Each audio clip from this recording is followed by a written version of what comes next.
Okay mga bossing, so chine-check ko lang kung nakasentro ba ang ating camera. Alright, sabi natin yan dyan. So dahil gusto ko kayong i-update sa lahat ng accessories na kinakabit natin kay Suzuki S-Presso, meron na namang dumating na mura pero magpapaganda ng ating Suzuki S-Presso. Ito ay Universal Auto Tail Muffler Tube. So kumbaga tip lang siya na nilalagay sa dulo ng ating muffler. Dahil wala pa tayong budget para magpalit ng muffler, ito lang muna ang kaya natin. So ito ay 299 pesos sa Lazada. And tara, i-unbox natin to mga bossing.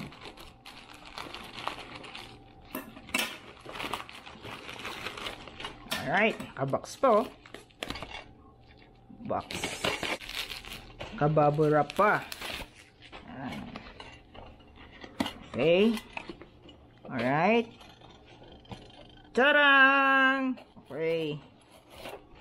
So, ito yung ilalagay natin sa pinakabunganga ng ating muffler. Kasi yung muffler ni Suzuki S-Presso is napaka payat, sexy. So, hindi maganda siya tignan. Ayan. So, kung maglalagay tayo ng ganito, is popogi na si S-Presso. Okay. And dahil yung muffler ni Suzuki S-Presso is naka-tilt down siya. So, nakaganito, nakapababa.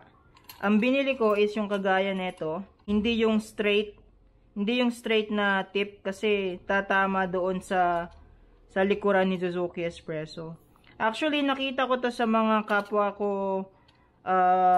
Suzuki owners na nagkabit na ng ganito. So, ginaya ko lang sila. Bumili ako ng ganito dahil subok na nila to. So tara, ikabit natin mga bossing. Okay, tara sa labas. Ayan si Mrs. Busy sa kanyang business.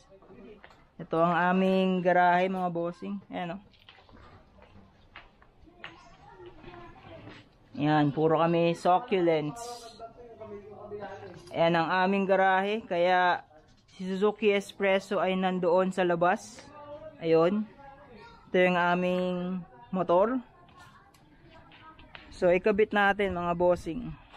Ito yung itsura ng nabili nating muffler tip. Ayan, medyo naka-bend siya. Kasi kung hindi uubra yung straight para kay Suzuki S-Presso.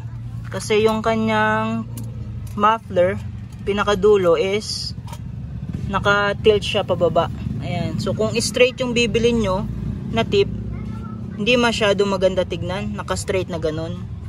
Unlike kung ganito, na naka-tilt siya, ayan. So, para na siyang naka-straight. At hindi siya tatama dito sa plastic sa likuran. So, madali lang siyang ikabit. Meron siyang mga screw sa gilid, 3. So, ikabit na natin mga bossing. So, shoot natin sa butas. Hinigipitan natin yung mga screw. Napakadali lang ikabit na ito mga bossing. Hindi nyo kailangan ng mga special tools or special skills para ikabit ito. Ang kailangan nyo lang is manood ng vlog ni Dancy Vlogs.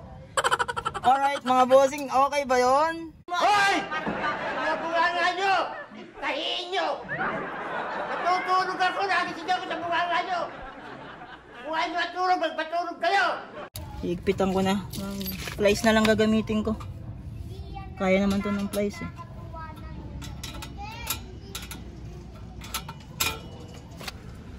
Alright mga bossing, so naikabit na natin ang ating universal muffler tip. Ayan o. Angas. Mas pogi na siya kumpara sa stock na ang payat-payat at hindi magandang tignan. So ayan siya. Ayan. So ayun na nga mga bossing, no. Mabilisang vlog lang tayo ngayon. And bago kami magpaalam, meron ka bang gustong sabihin, bebe? Yes, thank you so much nga pala sa lahat ng mga nagsusubscribe sa aming YouTube channel. And don't forget to like, share, and subscribe to this video. Have a good day! Bye!